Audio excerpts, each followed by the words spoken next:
গৌরব দিবস উপলক্ষে বিরসা মুন্ডার জীবনী নিয়ে কিছু আলোচনা করব। ভগবান বিরসা মুন্ডা এক মহান স্বাধীনতা সংগ্রামী, সমাজ সংস্কারক ও ভারতের আদিবাসী সমাজের গর্ব।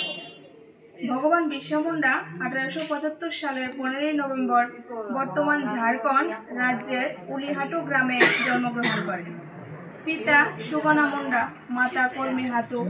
তিনি মুন্ডা আদিবাসী পরিবারের সন্তান ছিলেন। ছোটবেলা থেকে তিনি তীক্ষ্ণ বুদ্ধি ও ন্যায়পরায়ণ। তিনি ছিলেন মুন্ডা জনগোষ্ঠীর সন্তান। অতি অল্প বয়স থেকেই তিনি নিজের সমাজের উপর ব্রিটিশ শাসকদের অত্যাচার ও শোষণ দেখতে পান। সেই অবিচার তাকে বিদ্রোহের পথে এগিয়ে দেয়। তিনি 1999 সালে উলঙ্গ গুহানা নামে এক ঐতিহাসিক আন্দোলন শুরু করেন, যার অর্থ মহাবিপ্লব।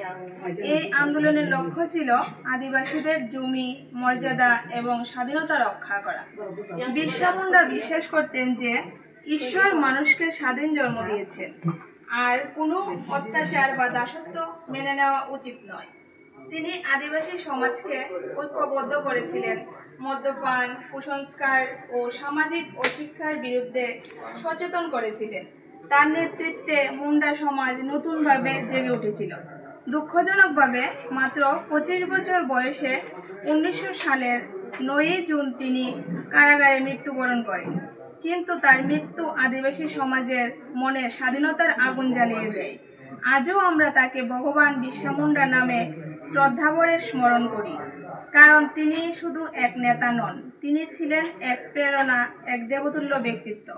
ভারত সরকার তার জন্মদিন 15 নভেম্বরকে জনজাতি গৌরব দিবস হিসাবে পালন করে, যাতে তার আদর্শ সংগ্রাম আমাদের সকলকে অনুপ্রাণিত করে।